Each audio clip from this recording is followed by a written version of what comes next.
Bueno, continuamos con nuestro estudio de el Evangelio de Juan. Estamos en el capítulo 16. Comenzamos el capítulo 16. El Señor nos ha permitido estar durante todo este año y parte del año pasado, estar compartiendo el Evangelio de Juan. Y hoy vamos a continuar con el capítulo 16. Recuerden que estamos en la última semana o la semana de pasión. Este discurso que el Señor dio a sus discípulos allí en el aposento alto fue la noche anterior a su muerte, a su ejecución. Así es que continuamos. Capítulo 16, versos 1 al 11, dice así la palabra del Señor.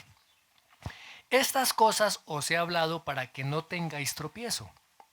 Os expulsarán de las sinagogas. Y aún viene la hora cuando cualquiera que os mate pensará que rinde servicio a Dios. Y harán esto porque no conocen al Padre ni a mí. Mas os he dicho estas cosas para que cuando llegue la hora os acordéis de que ya os lo había dicho.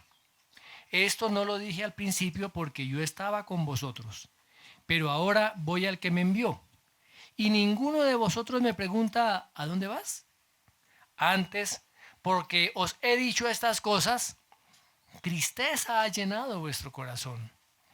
Pero yo os digo la verdad, os conviene que yo me vaya, porque si no me fuera, el Consolador no vendría a vosotros, mas si me fuere, os lo enviaré. Y cuando Él venga, convencerá al mundo de pecado, de justicia y de juicio. De pecado por cuanto no creen en mí. De justicia por cuanto voy al Padre y no me veréis más.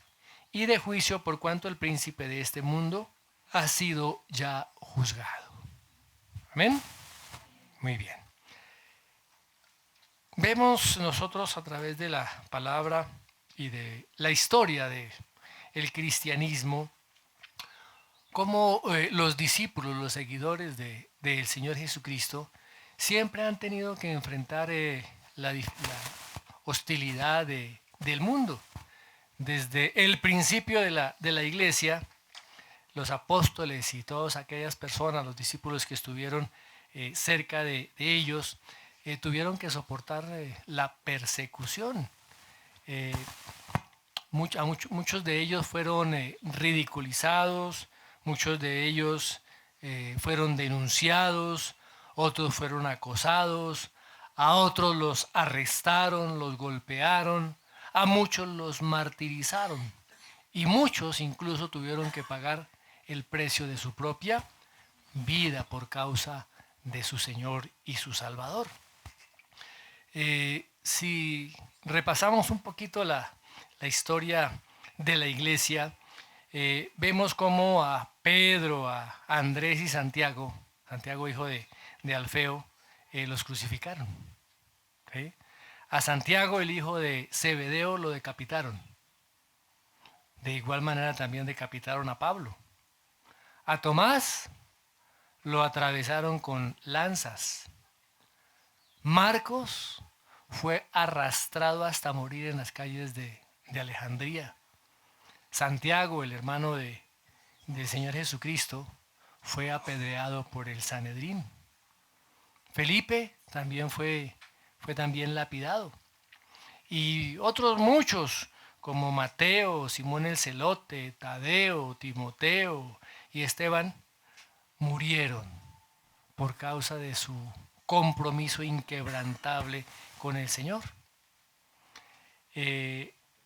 Clemente, que fue un hombre contemporáneo en la época de los apóstoles, que murió en el año 100, dice lo siguiente, dice, por medio de la envidia y los celos se ha perseguido y matado a los pilares más grandes y justos de la iglesia.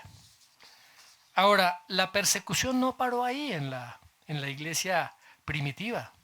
La persecución continuó con las generaciones siguientes. bajo el dominio de los emperadores romanos y básicamente en los 3 primeros siglos se asesinó a miles de cristianos, a miles de creyentes. Un ejemplo que tenemos en la historia es el ejemplo de Policarpo, que era el obispo de Esmirna. Él fue arrestado por allá por el año 160 después de Cristo por el hecho de ser cristiano. ¿Ah? Lo amarraron a él en una estaca y lo quemaron vivo. Y se le exigió que tenía que negar a Cristo. Y antes de morir este hombre dijo lo siguiente: le he servido 86 años a mi Señor y nunca me hizo daño. ¿Cómo puedo entonces blasfemar de mi Rey y mi Salvador? Mis hermanos, ¿estamos nosotros dispuestos a enfrentar la persecución? ¿Hemos enfrentado la persecución? Ahora, la persecución de la iglesia verdadera se reanudó nuevamente, por así decirlo, durante la Reforma Protestante. Recordemos la corrupción moral, la corrupción doctrinal en la cual estaba sumergida la Iglesia Católica Romana. Y a través de los reformadores, cuando vieron la luz de la Escritura y denunciaron este sistema católico de indulgencias y el falso evangelio que estaban ellos predicando acerca de la salvación por obras, Roma respondió de una manera violenta. Hay un historiador que dice lo siguiente. Dice, la respuesta de Roma fue vitriólica y violenta. El historiador protestante de la Iglesia Católica Romana mató a más de 50 millones de herejes entre el año 606 después de Cristo, ¿sí?, hasta el siglo XIX. Mayor aún que el Holocausto. Y todo en nombre supuestamente de Dios. Mire lo que dijo Martín Lutero. Martín Lutero dijo lo siguiente: si el arte de convencer a los herejes por el fuego fuera el correcto, entonces los ejecutores serían los doctores más instruidos de la tierra. Hombres piadosos como Juan Hughes, Hughes Latimer, William Tyndall, Patrick Hamilton, George Wistar, fueron mártires. Los mártires de la fe.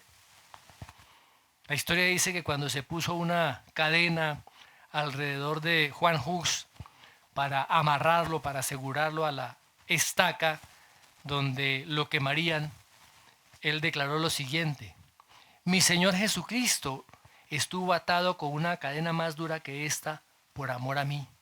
¿Por qué entonces debo avergonzarme de esta cadena oxidada?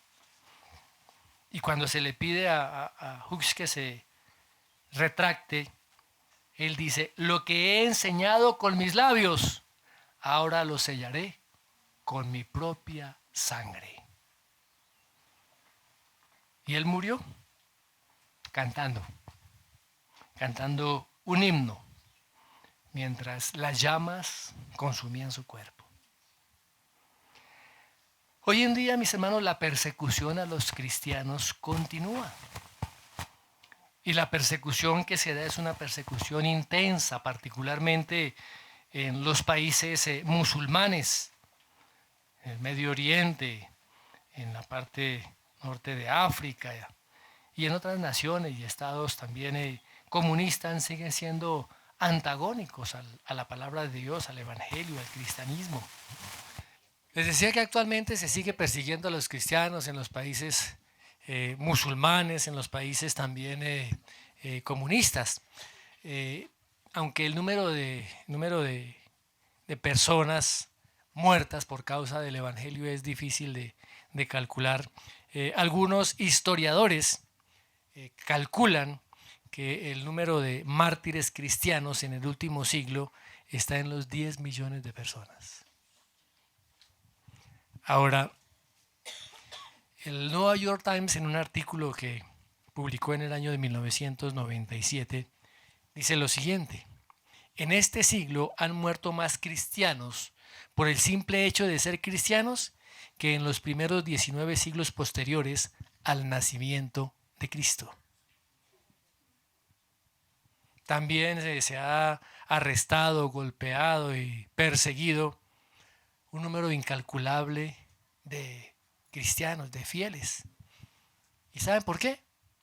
Porque han sido leales al Señor Jesucristo. Recordemos que el Señor Jesús comenzó a hablar aquí desde el capítulo 15 acerca de la persecución que sufrirían sus discípulos y por extensión todos aquellos que creyeran en Él. Se enfrentarían a la hostilidad del mundo. El mundo estaría totalmente en contra de los cristianos. Pero él también dijo, bueno, no van a estar solos. ¿Por qué? Porque les enviaré al Espíritu Santo, el que da testimonio de Cristo. Y ese Espíritu es el que va a convencer a los pecadores de la verdadera condición en que están muertos delante de Dios. Ahora, aunque esta parte es semejante a lo que se compartió en el capítulo anterior, en el capítulo 15 el Señor le dio instrucciones a los discípulos sobre qué era lo que tenían que hacer cuando fueran perseguidos. Y en este capítulo 16 se centra básicamente en lo que Dios haría a favor de ellos cuando fueran perseguidos por causa del Evangelio. Y hay un autor que dice lo siguiente, se llama Leon Morris. Dice, la obra del Espíritu Santo en la iglesia se hace en el contexto de la persecución. El Espíritu no es guía y consolador para quienes van por un camino derecho, perfectamente capaces de administrar sus vidas. Él viene a ayudar a los hombres atrapados en el fragor de la batalla, quienes son probados más allá de sus fuerzas. Jesús deja perfectamente claro que el camino ante sus oyentes es duro y difícil. Si alguna vez les dijeron a ustedes, mis amados hermanos, que el ser cristianos es fácil, les estaban diciendo una mentira. La vida cristiana es dura. La vida cristiana es difícil. La vida cristiana está sujeta a persecuciones, a la hostilidad del mundo y aún a entregar nuestras propias vidas por causa del Evangelio. Así que los que piensan que esto es vivir en un colchón de rosas están equivocados. Hoy en día se ha predicado un evangelio facilista, un evangelio de la comodidad, un evangelio donde yo soy el que mando y ordeno y decreto y le digo a Dios lo que tiene que hacer. Entonces yo decreto, yo ordeno que venga mi carro, que venga mi casa. Decreto la bendición de Dios. Hermanos, estas personas están totalmente desenfocadas de lo que es realmente el Evangelio. Eso no significa que Dios no nos vaya a dar. Un padre que ama a sus hijos les da y los bendice. Pero usted no puede llegar delante de Dios exigiéndole y dándole decretos, porque nosotros no damos decretos. El que da los decretos es Él. El que establece la ley es Él. El que pone los parámetros es Él. ¿Y qué tenemos que hacer nosotros? Obedecer a su palabra. Ahora, ¿cuál es la misión del Espíritu Santo? La misión del Espíritu Santo es dar testimonio a los creyentes acerca de Jesús. El Evangelio es el que testifica al espíritu del creyente de que el Señor Jesucristo es el Mesías, de que el Evangelio de Cristo es la verdad. Y además le da el poder para proclamar ese Evangelio al mundo. Como les decía en ocasiones anteriores, el Espíritu Santo no viene para causarnos risitas, ni para causarnos movimientos involuntarios del cuerpo, ni cosas de esas, hermano. El Espíritu Santo viene para revelarnos, mostrarnos al Señor Jesucristo. Es el testimonio del Padre en nuestros espíritus acerca de la obra del Señor Jesucristo. Como cristianos nos toca predicar el Evangelio. Pero es el Espíritu Santo el que redime, el que trae convicción a estos pecadores que están perdidos. Él es el único que puede convencer de pecado. Él es el único que puede convencernos de que necesitamos realmente un Salvador. Ahora, en estos versículos, el Señor Jesucristo les está diciendo a sus discípulos: ustedes van a enfrentar problemas en el mundo. Ustedes van a tener problemas en el mundo. Pero tranquilos, confíen. Les voy a enviar el Espíritu Santo. ¿Para qué?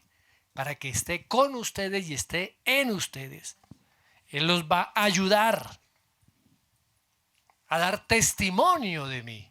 Y ese Espíritu va a ser el que está obrando también en la vida de los pecadores. Ok.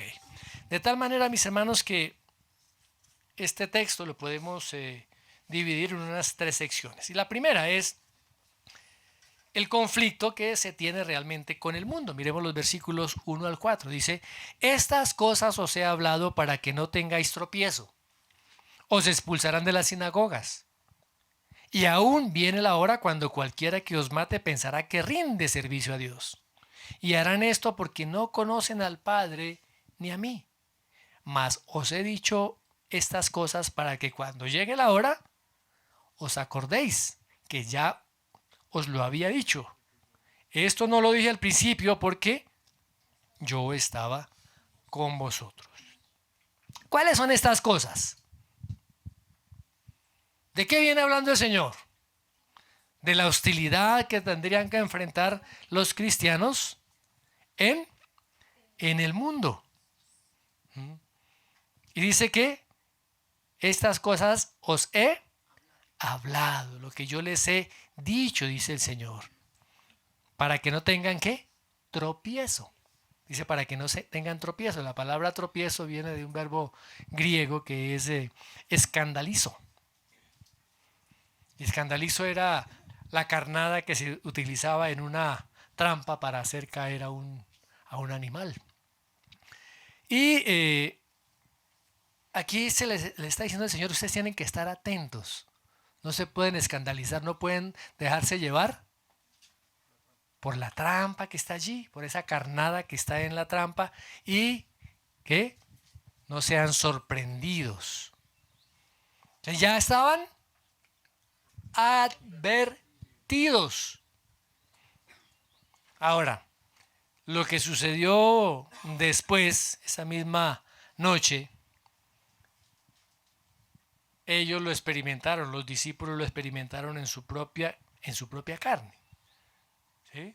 Aunque el Señor les ha dicho: mire, van a enfrentar persecuciones.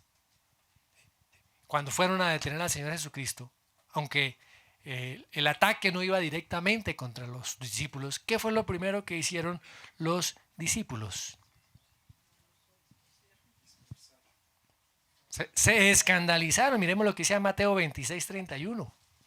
Cuando el Señor se encontraba ya en el huerto de Getsemaní. Iban en el camino hacia Getsemaní, del aposento alto a Getsemaní.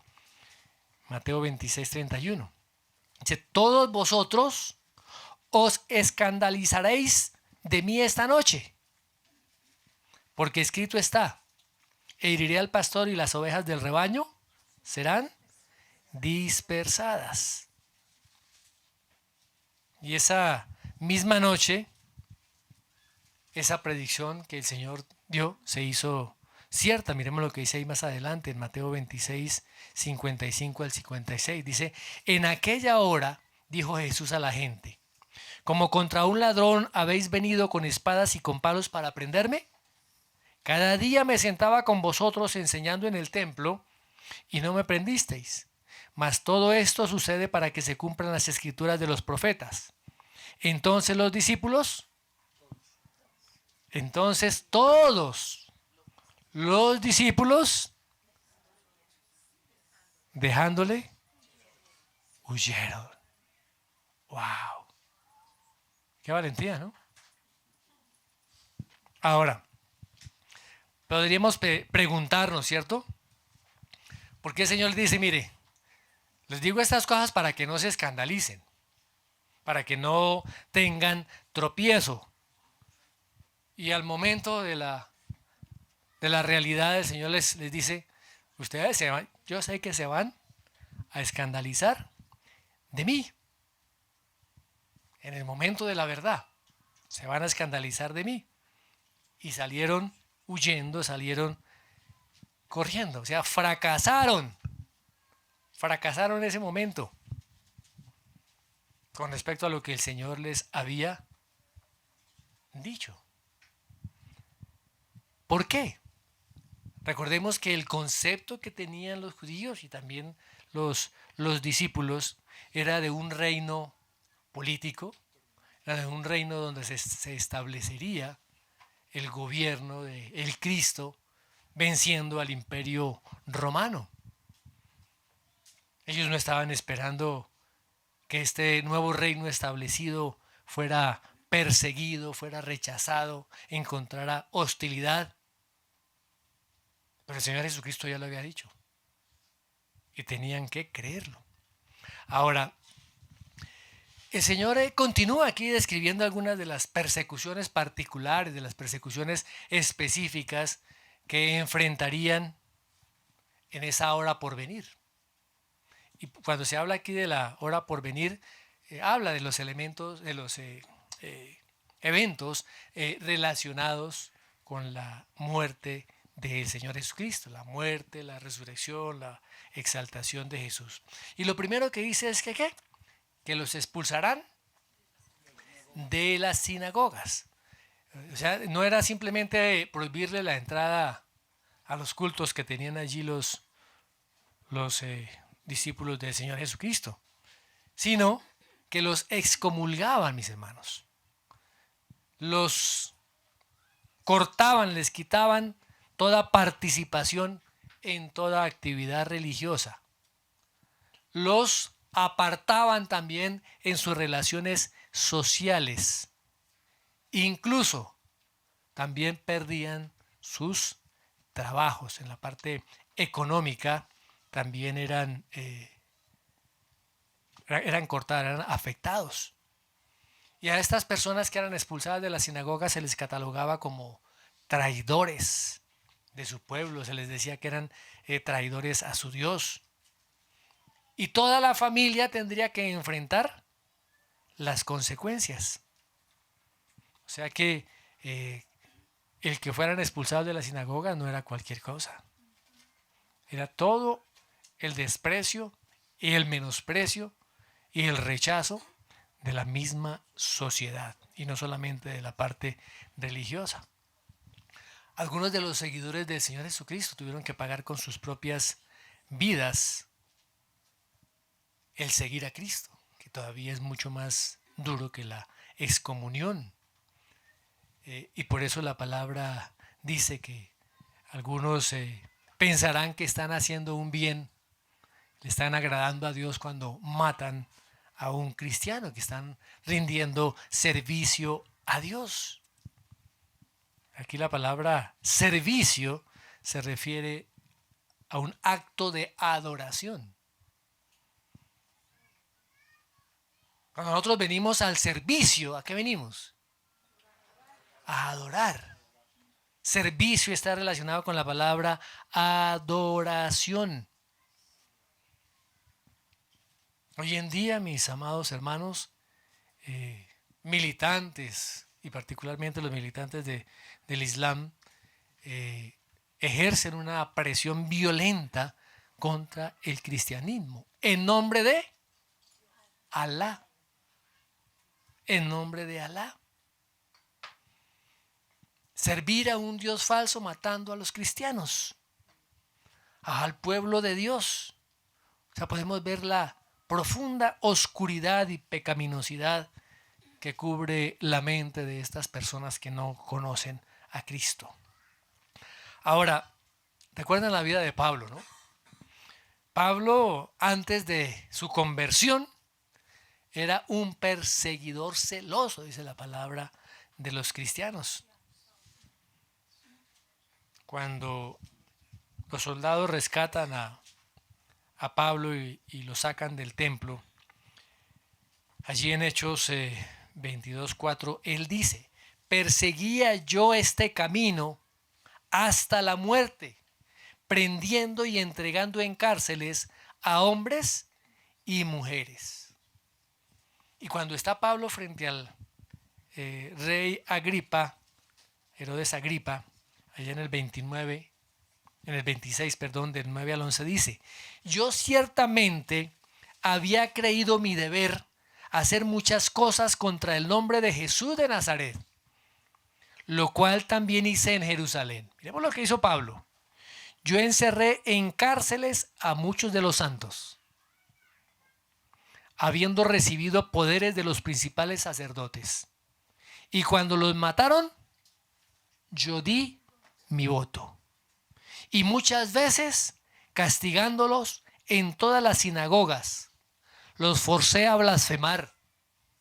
Y enfurecido sobremanera contra ellos, los perseguí hasta las ciudades extranjeras. Ese era Pablo. Esa era la persecución que había contra la iglesia, contra los seguidores de Cristo. Y el apóstol Pablo, cuando le escribe allá a los Gálatas, dice lo siguiente: porque ya habéis oído acerca de mi conducta en otro tiempo en el judaísmo, que perseguía sobremanera a la iglesia de Dios y la asolaba, y en el judaísmo aventajaba a muchos de mis contemporáneos de mi nación, siendo mucho más celoso de las tradiciones de mis padres. Gálatas 1, del 13 al 14. Ahora, ¿qué pasa después de la conversión de Pablo? Aquel que odiaba, ahora se convirtió en el odiado. El cazador se convirtió en la presa, en el cazado, ¿cierto? Ese perseguidor acérrimo se convirtió ahora en el perseguido. Y fíjese que Pablo enfrentó tanto la oposición de los de su propio pueblo, los judíos, como también de los gentiles. Y se cumplió lo que el Señor le dijo acerca de él allá en Hechos 9:16. Dice: yo le mostraré cuánto le es necesario padecer por mi nombre. ¿Cuánto hemos padecido por el nombre de Jesús? Ay, hermano, me despreciaron, y llegan llorando a la iglesia porque los despreciaron, porque les dijeron, porque les hicieron. Hermano, tenemos que estar apercibidos y entendidos que eso va a suceder. Y qué bueno que eso suceda. Porque eso está demostrando que estamos predicando el evangelio de Cristo, el evangelio de verdad. Y mire cómo el apóstol Pablo habla y cómo resume, y dice él que recibió las marcas del Señor Jesús allá en 2 Corintios 11, 22 al 27. Ya todos, miremoslo nuevamente. Dice: ¿son hebreos? Yo también. ¿Son israelitas? Yo también. ¿Son descendientes de Abraham? También yo. ¿Son ministros de Cristo? Como si estuviera loco hablo. Yo más. En trabajos, más abundante. En azotes, sin número. En cárceles más. En peligros de muerte, muchas veces. De los judíos 5 veces he recibido 40 azotes menos uno. 3 veces he sido azotado con varas. 1 vez apedreado. 3 veces he padecido naufragio. 1 noche y 1 día he estado como náufrago en alta mar. En caminos, muchas veces. En peligros de ríos. Peligros de ladrones. Peligros de los de mi nación. Peligros de los gentiles. Peligros en la ciudad. Peligros en el desierto. Peligros en el mar. Peligros entre falsos hermanos. En trabajo y fatiga. En muchos desvelos. En hambre y sed. En muchos ayunos. En frío y en desnudez. Ay, así ninguno dice, amén, hermano, gloria a Dios.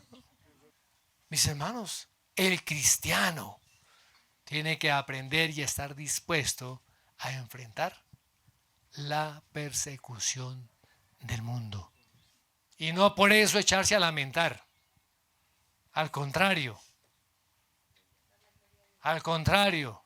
La palabra dice, ustedes serán doblemente bendecidos cuando por mi causa sean perseguidos. Ese es el verdadero cristiano. El que no desmaya ante la persecución. Pero el que no es cristiano, o el que ha hecho una confesión superficial de fe, ante la primera circunstancia difícil que se le presenta, sale corriendo. No vuelve a la iglesia porque tiene que madrugar los domingos ahora. Y como antes, los domingos entonces se dedicaba a ir a jugar tejo, se dedicaba a ir a montar en cicla, se dedicaba a ir a jugar fútbol, se dedicaba a ir a caminar y a ver la naturaleza. Y ahora como el domingo tiene que madrugar para ir a la iglesia, no, es mejor, no es muy difícil. Gente que madruga a las 4 de la mañana para montarse en una bicicleta, hermano.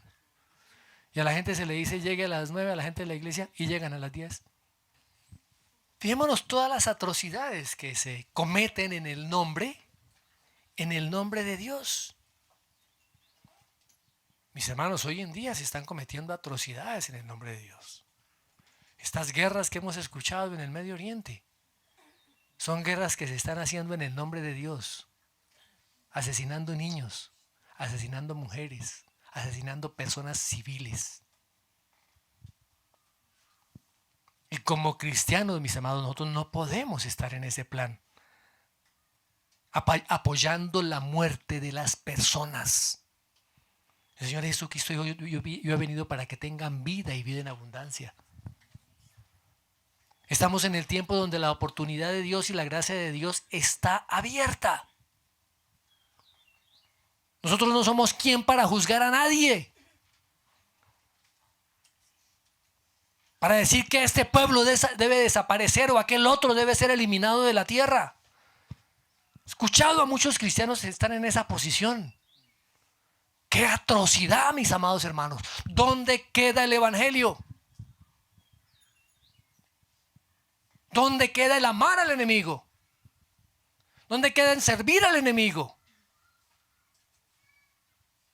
Bueno, pero como ellos no conocen al Mesías. Continuemos. ¿Qué sigue diciendo la palabra del Señor? El versículo 4 dice, os he dicho estas cosas para que cuando llegue la hora os acordéis de que ya os lo había dicho. Tengan por seguro que va a venir la persecución. Miremos lo que dice segunda de Timoteo 3:12. Segunda de Timoteo 3:12. También todos los que quieren vivir piadosamente en Cristo Jesús padecerán persecución. Hermano, ¿usted ha sido perseguido? ¿Ha sido perseguido en su trabajo? ¿Ha sido perseguido por sus vecinos? ¿Ha sido perseguido por sus mismos familiares? ¿Ha sido perseguido por sus compañeros de colegio, de universidad? ¿Ha sido perseguido por los que antes decían que eran sus amigos? ¿Sí? Si no, dudamos que haya un verdadero cristianismo. Porque el verdadero discípulo de Cristo va a ser perseguido. Y mire lo que dice el apóstol Pedro allá en su primera carta, capítulo 4, versículos 12 al 13. Amados, no os sorprendáis del fuego de la prueba que os ha sobrevenido como si alguna cosa extraña os aconteciese, sino gozaos cuando sois participantes de los padecimientos de Cristo, para que también en la revelación de su gloria os gocéis con gran alegría. El verdadero cristiano tiene que enfrentar hostilidades. La fe del verdadero discípulo va a ser probada. Y eso fue lo que sucedió con los discípulos del Señor Jesucristo. Y él sigue diciendo, mire, al principio no necesité decirles de todo esto que iba a ocurrir. ¿Por qué? Porque yo iba a estar con ustedes. Y el tiempo en el cual el Señor Jesucristo estuvo con sus discípulos, Él los guardó, los protegió de todos los ataques del mundo. Pero el Señor Jesucristo ya no iba a estar. Porque el Señor Jesús se iría. Ya no estaría allí para guardarlos y protegerlos. Estaba enfrentándose a pocas horas a la muerte. Y los discípulos tendrían que enfrentar el odio y la furia del mundo.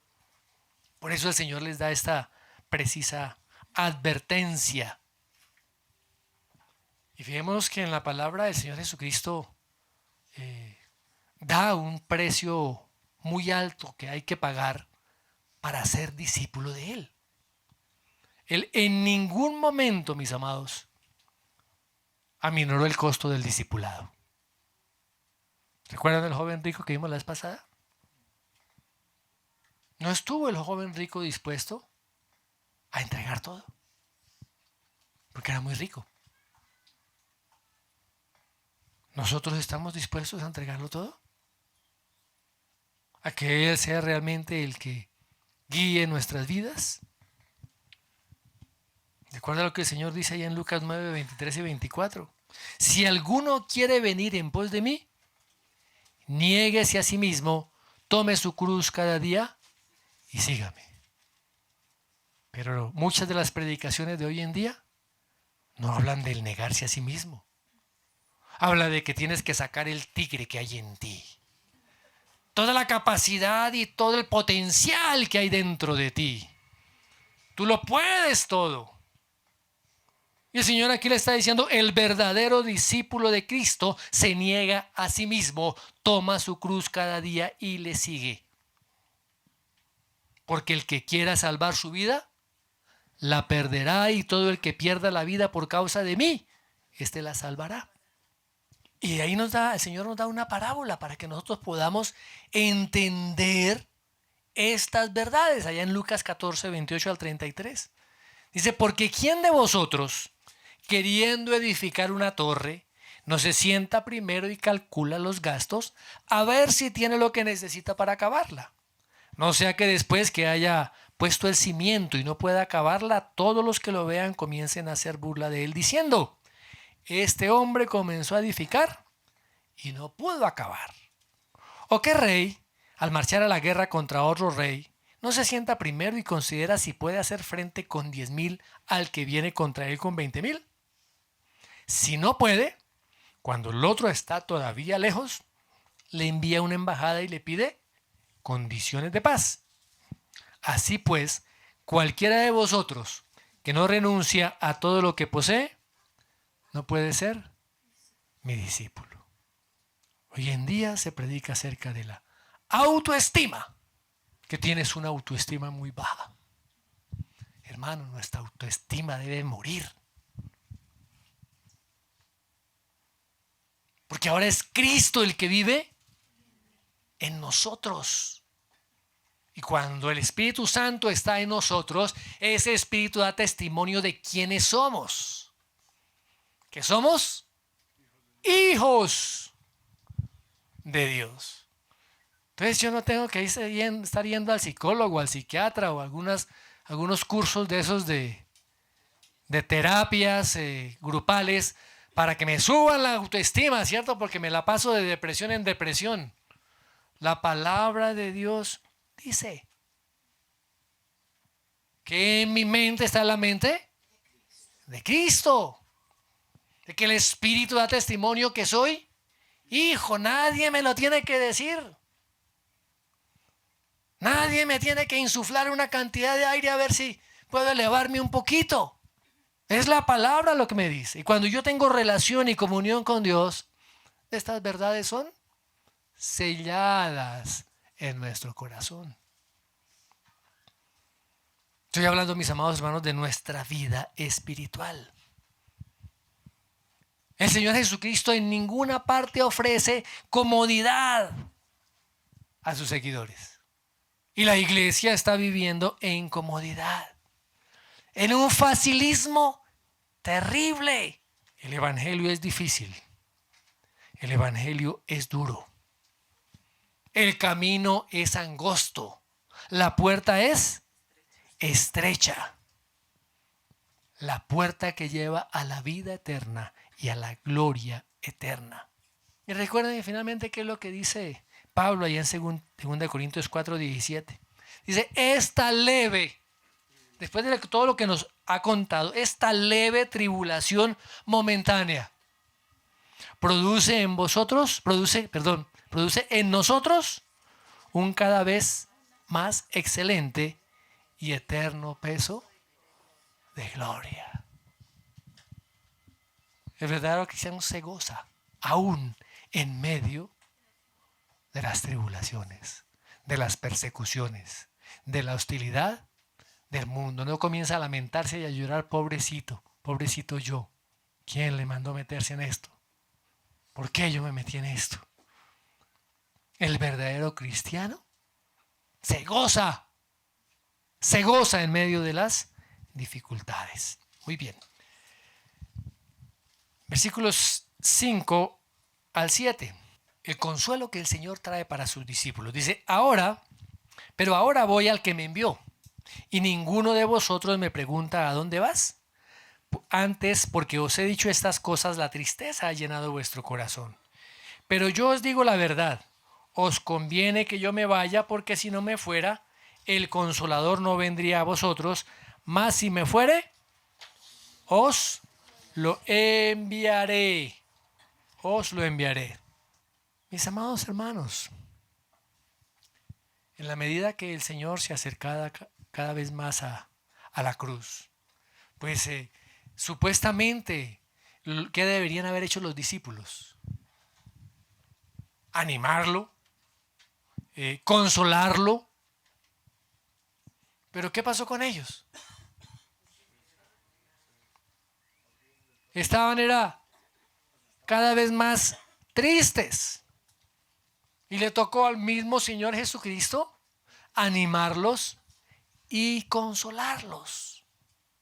Y la pregunta que él dice, mire, les he dicho que me voy, pero ninguno de ustedes anda tan tristes que ni siquiera se dan cuenta que les estoy diciendo que me voy a ir y ninguno me pregunta, ¿a dónde vas? ¡Ah, carambas! Estaban preocupados por ellos mismos.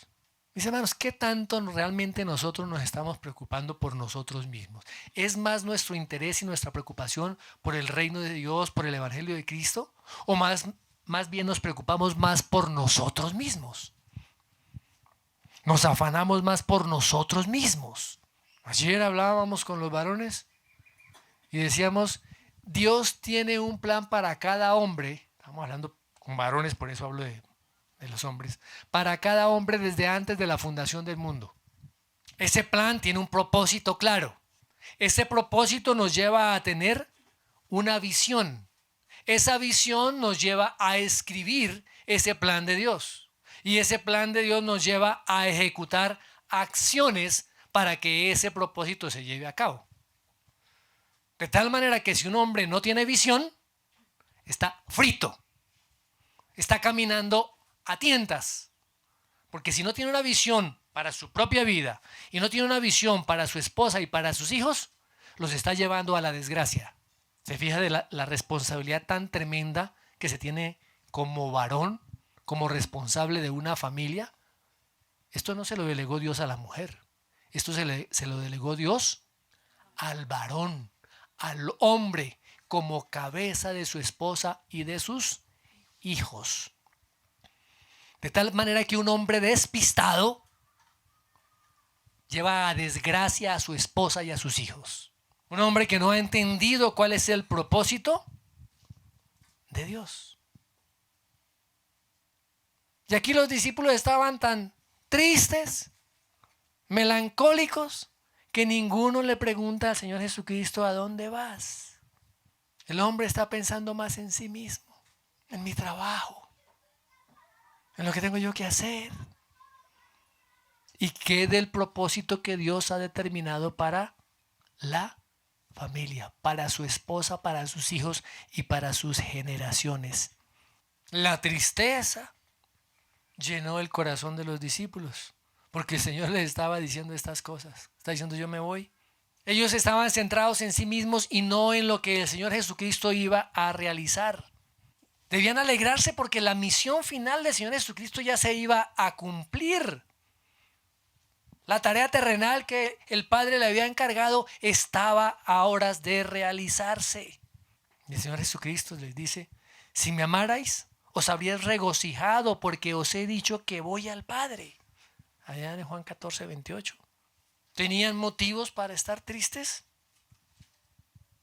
¿No? Y el Señor dice: mire, la verdad es que les conviene que yo me vaya. Les conviene que yo me vaya.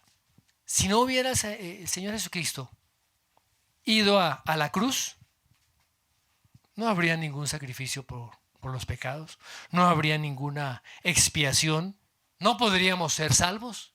Pero dice: les conviene que me vaya. ¿Por qué? Porque yo me voy, les enviaré el Consolador. Si yo no me voy, el Consolador no viene. Les voy a enviar, yo me voy y les voy a enviar otro Consolador. Y cuando viene ese Consolador, cuando viene el Espíritu Santo, el Señor Jesucristo ya les había dicho: les voy a dar vida eterna. Voy a habitar a través de ese Consolador en ustedes. Ese Consolador, el Espíritu Santo, los instruirá, les enseñará, les dará poder para testificar. Y a través de ese Consolador ustedes pueden recibir, ojo, no decretar, ni declarar, ni exigir, sino recibir, que es diferente, las promesas de Dios. Algo que está prometido. Y todo lo que fue prometido lo tenemos nosotros en Cristo. Cuando Cristo muere, todas esas promesas ahora son una realidad para cada uno de nosotros. Y recordemos que el Espíritu Santo no vino sino hasta después de la muerte, la resurrección y la ascensión del Señor Jesucristo. ¿Por qué? Porque la primera labor del Espíritu Santo era precisamente revelar la obra de Cristo. Si Cristo no había terminado la obra, el Espíritu Santo no podía revelar algo que estaba sin terminar. Pero fue cuando fue concluida la obra. Por eso el Señor Jesucristo dice: consumado es. El Espíritu ahora viene y nos revela, trae iluminación acerca de la obra de Cristo. ¿Queda claro, mis amados hermanos? Muy bien. Otra razón por la cual el Padre envía a su Espíritu a la iglesia es para dar testimonio dar testimonio de su propio Hijo. Dar testimonio de Cristo a la iglesia, reafirmando tanto la resurrección, la muerte, resurrección y glorificación del Señor. La palabra dice que el Padre lo exaltó hasta lo sumo y le dio un nombre que es, sobre todo, nombre. Muy bien. Y finalmente, mis hermanos, versículos 8 al 11. La convicción que se da o que trae el Espíritu Santo. Y si cuando Él venga, convencerá al mundo de pecado, de justicia y de juicio. De pecado, por cuanto no creen en mí. De justicia, por cuanto voy al Padre y no me veréis más. Y de juicio, por cuanto el príncipe de este mundo ha sido ya juzgado. El Espíritu Santo no solamente ministra al cristiano. El Espíritu Santo no solamente ministra al creyente. El Espíritu Santo también ministra al mundo. Pero pastor, un poquito más despacio. ¿Cómo así que el Espíritu Santo ministra al mundo, a aquellos que están perdidos? Claro, porque es el Espíritu Santo el que trae convicción. ¿A quién? Al pecador. Lleva al pecador al conocimiento de el Señor Jesucristo. Nadie puede ser salvo sin la obra regeneradora del Espíritu Santo, sin la convicción que el Espíritu Santo trae sobre ese pecador. La Biblia dice que todos estamos muertos en nuestros delitos y pecados, que nosotros somos rebeldes, hostiles a Jesucristo, que somos por naturaleza hijos de ira, que tenemos el entendimiento entenebrecido, que somos ajenos a la vida de Dios por la ignorancia.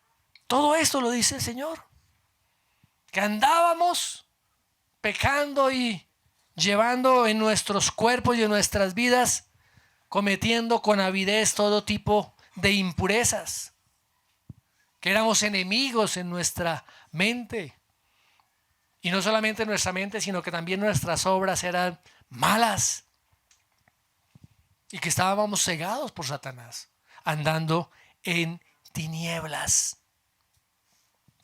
Una persona en esa condición es incapaz de creer la verdad.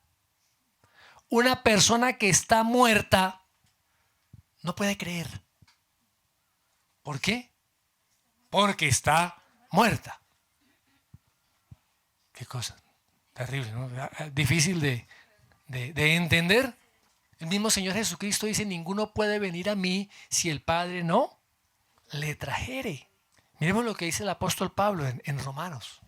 Romanos capítulo 3, versos 10 en adelante. Dice: como está escrito, no hay justo ni aun uno, no hay quien entienda, no hay quien busque a Dios. Todos se desviaron, a una se hicieron inútiles, no hay quien haga lo bueno, no hay ni siquiera uno. Sepulcro abierto es su garganta, con su lengua engañan, veneno de áspida hay debajo de sus labios. Con su boca está llena de maldad y de amargura, sus pies se apresuran para derramar sangre. Quebranto y desventura hay en sus caminos, y no conocieron el camino de paz. No hay temor de Dios delante de sus ojos. Qué descripción tan terrible, tan triste del pecador, del hombre que está apartado de Dios. ¿Y por qué este hombre odia a Cristo? Odia al cristiano. Porque el pecado odia la justicia. El pecado odia la justicia. Es la obra de santificación que el Espíritu Santo hace en nuestras vidas. ¿Estamos? Ahora, que el pleno cumplimiento de la perfección se dé cuando seamos glorificados, es otra cosa. Pero muchos se excusan, sí, es que yo no soy perfecto. Y se excusan para pecar. Eso no es ninguna excusa. Muy bien. Ahora, ¿qué hace el Espíritu Santo en las vidas de estas personas que andan viviendo en tinieblas? Rompe ese poder del pecado que los está esclavizando. Les muestra claramente que están inclinados hacia la iniquidad, de que están en rebelión en contra de Dios. Eso hace el Espíritu Santo. El Espíritu Santo da testimonio de Cristo.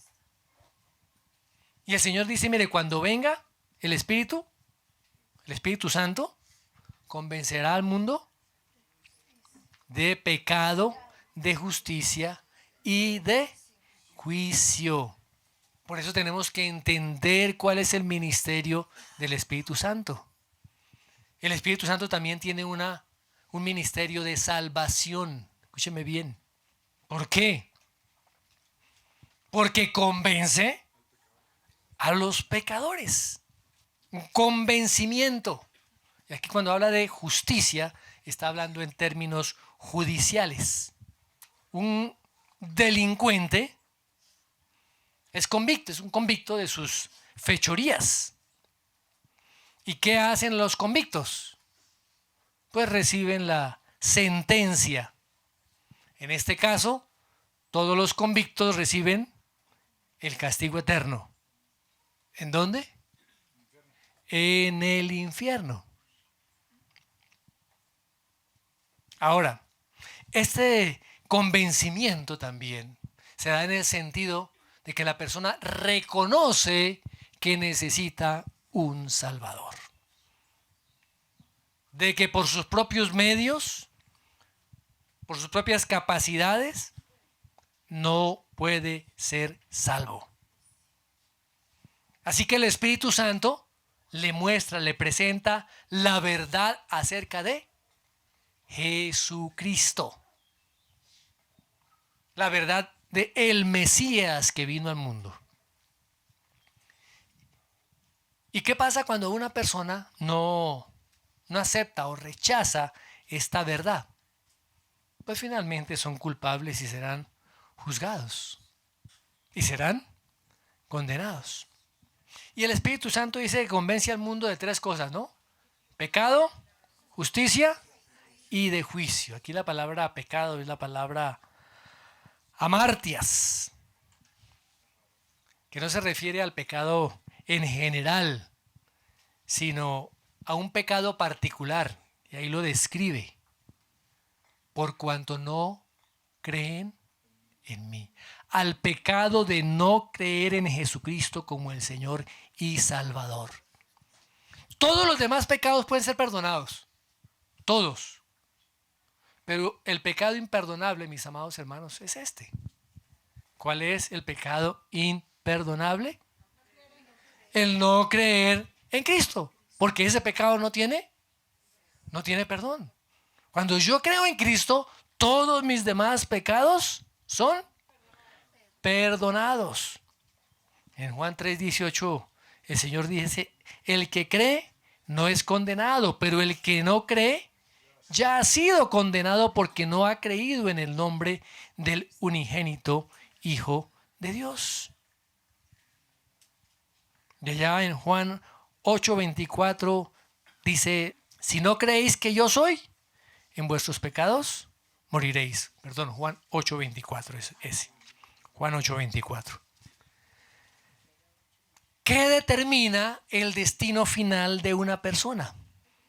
La respuesta ante el convencimiento del Espíritu Santo acerca del pecado en ellas y su necesidad de un Salvador.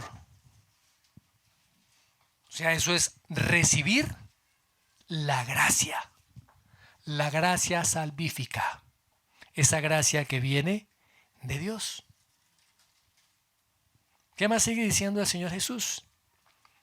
El Espíritu Santo convence al mundo de justicia, por cuanto voy al Padre y no me veréis, más. ¿Cómo así que de justicia? ¿Cuál justicia? La justicia del Señor Jesucristo. La justicia que fue imputada ahora sobre el cristiano.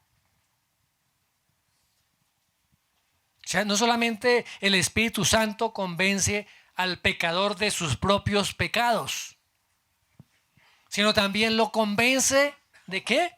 De que necesita ser justificado. Y es justificado precisamente por la obra que el Señor Jesucristo realizó en la cruz. Su justicia nos es imputada y somos declarados justos delante de Dios. ¿Entendemos eso, mis amados hermanos? Fíjense que entonces el entender la obra de Cristo no es simplemente hacer una oración de 30 segundos y decir ya soy cristiano. Es la obra interna que el Espíritu Santo hace en la vida de ese pecador. Muestra mi propia condición de pecado ante la santidad de Dios. Muestra mi propia injusticia ante la justicia perfecta de Dios. Me muestra que no puedo salvarme por mí mismo, por mis propios medios y mis propios recursos, sino que necesito un Salvador. Y finalmente dice, por cuanto voy al Padre y no me veréis más. El hecho de que el Señor Jesucristo fuera al Padre demuestra que el Padre lo aceptó en su presencia. Lo aceptó en su presencia. Lo exaltó hasta lo sumo y le dio un nombre que es sobre todo nombre.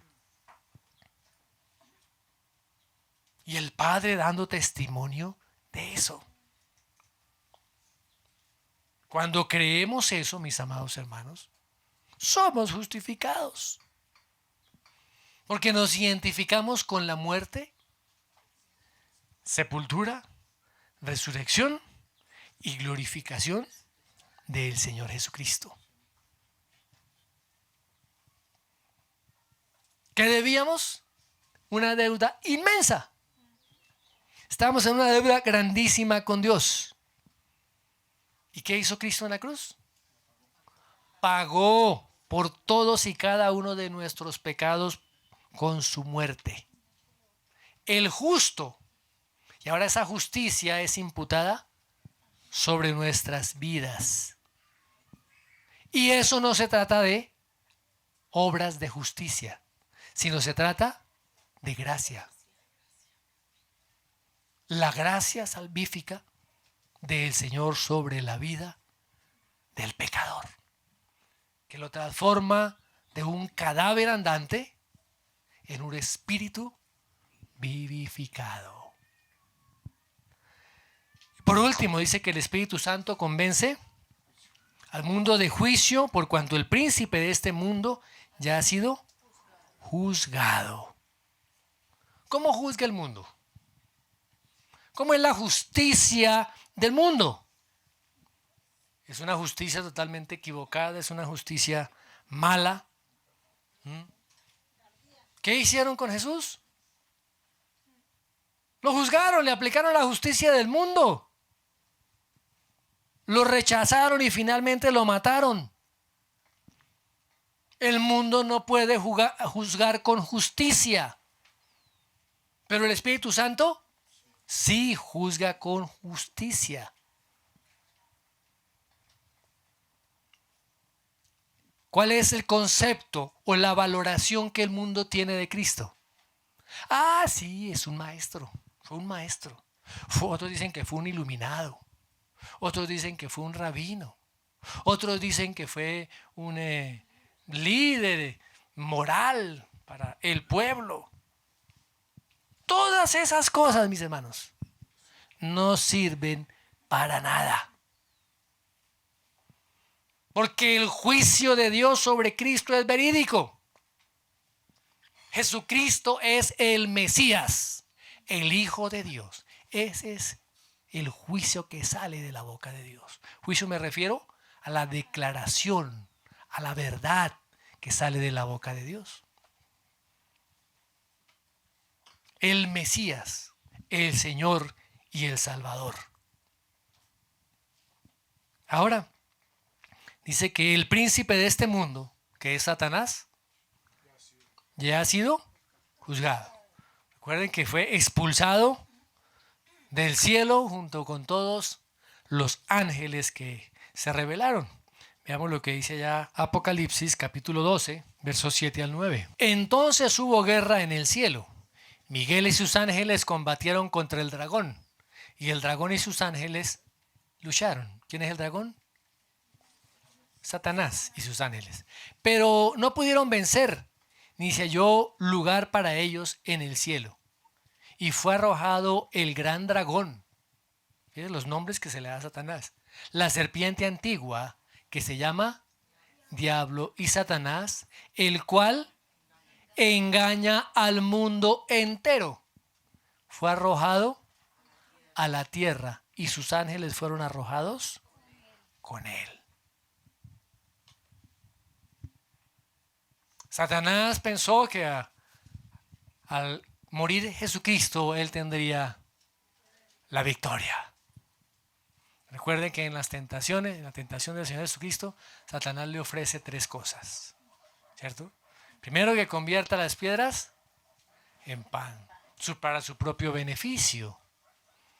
Segundo, le ofrece los reinos de la tierra. Y tercero, tomando la misma palabra de Dios, lo insta a que se lance del pináculo del templo para que los ángeles lo tomen en sus manos y su pie no toque piedra. Y el Señor Jesucristo no cedió ante las tentaciones de Satanás. Y dice la palabra que Satanás fue derrotado totalmente en la cruz. Miremos lo que dice Colosenses 2:15.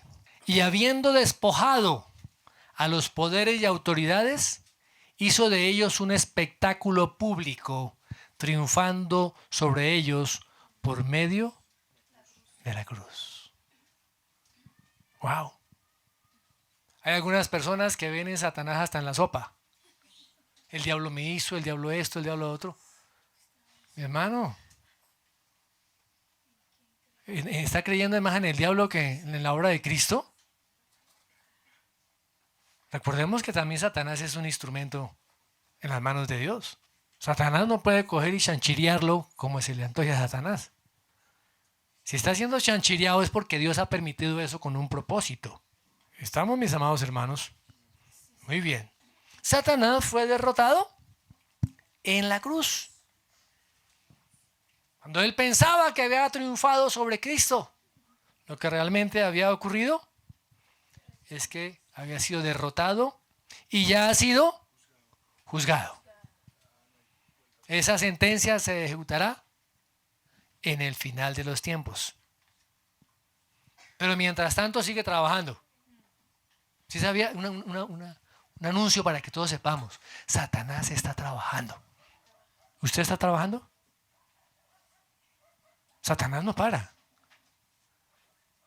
Prende el televisor y vea las noticias. Satanás no para. Robos, abusos, violaciones, derramamiento de sangre, muerte. Satanás no para.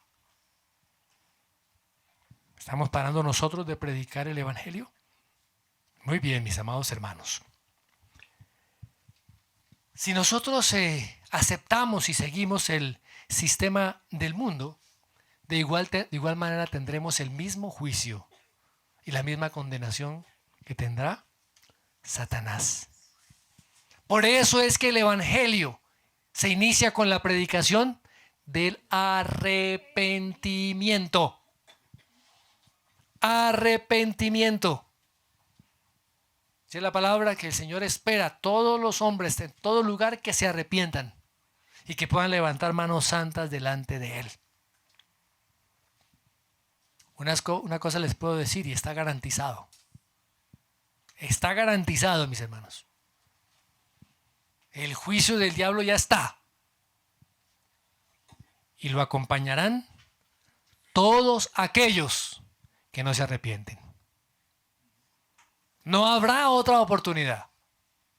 Como dice la palabra, este es el momento propicio. Este es el tiempo adecuado. Este es el día de salvación. Y solamente puede haber dos respuestas ante la obra de convencimiento que el Espíritu Santo hace. O la persona se arrepiente o la persona rechaza el Evangelio. Ahora, los cristianos van a recibir la hostilidad y el rechazo de aquellos que han recibido la convicción del Espíritu Santo y lo han rechazado. Sí. ¿Y qué van a recibir ellos? Que dice 2 de Tesalonicenses 1:9. Estos sufrirán el castigo de eterna destrucción, excluidos de la presencia del Señor y de la gloria de su poder. Mis hermanos, hay que hablar de juicio. La gente no cree, hoy en día ya no cree en el infierno. Pero hay que decirles, hay que enseñarles, hay que proclamarles las verdades completas del Evangelio. Porque muchas veces se les predica una parte. Dios te ama y tiene un plan maravilloso para ti. Ay, tan chévere, tan lindo. Yo necesito ese regalito para mi vida que me hacía falta. Mis amados, primero el Espíritu Santo lo que trae es convicción de pecado. Sin convicción de pecado y sin arrepentimiento, no hay salvación. Ahora, quienes se arrepienten, cuando viene la convicción de el Espíritu Santo, ahora se convierten en hijos de Dios. Experimentarán la gloria que vendrá junto con Cristo cuando estemos con Él. Pero mientras tanto estemos en esta vida, hay un dicho popular que dice: primero los dolorosos y después los gozosos o los gloriosos. Y como cristianos tenemos que hacerlo. En esta vida tendremos que enfrentar los dolorosos, aunque estemos gozándonos permanentemente, pero finalmente los gloriosos los disfrutaremos plenamente cuando estemos con Él. Que la palabra dice: mayor es el que está en nosotros que el que está en el mundo. Así que tenemos todo para hacer lo que Dios nos ha mandado a hacer. Hemos sido convencidos por el Espíritu Santo, nos hemos arrepentido, el Espíritu Santo hizo una obra de regeneración en nosotros, nacimos de nuevo, el Espíritu Santo sigue obrando y revelándonos a Cristo a través de su palabra, recordándonos todas las cosas. El Espíritu Santo sigue dando testimonio a nuestro espíritu que somos hijos de Dios. El Espíritu Santo sigue trayendo la iluminación de los misterios ya manifestados por Cristo. Podemos conocerlo. Podemos acercarnos a Él y tener relación con Él y hacer la tarea, la labor que Él nos ha mandado a realizar. Amén. Señor, te damos gracias. Gracias porque tú nos adviertes en tu palabra que como cristianos enfrentaremos dificultades, persecuciones, pruebas, que por causa del Evangelio será. No por causa de nuestra negligencia, no por causa de nuestro pecado, sino por causa del Evangelio. Y te damos gracias, que en estos momentos podamos gozarnos en ti. Y gracias porque sabemos que tu Espíritu Santo trae convicción de pecado, de justicia y de juicio. Y clamamos, Señor, que a estas personas que le hemos estado compartiendo el Evangelio y que les predicaremos el Evangelio, sean tocados por tu Espíritu Santo para que ellos puedan conocer verdaderamente al Señor y Salvador Jesucristo. Gracias, Padre, en el nombre de Jesús. Amén y amén.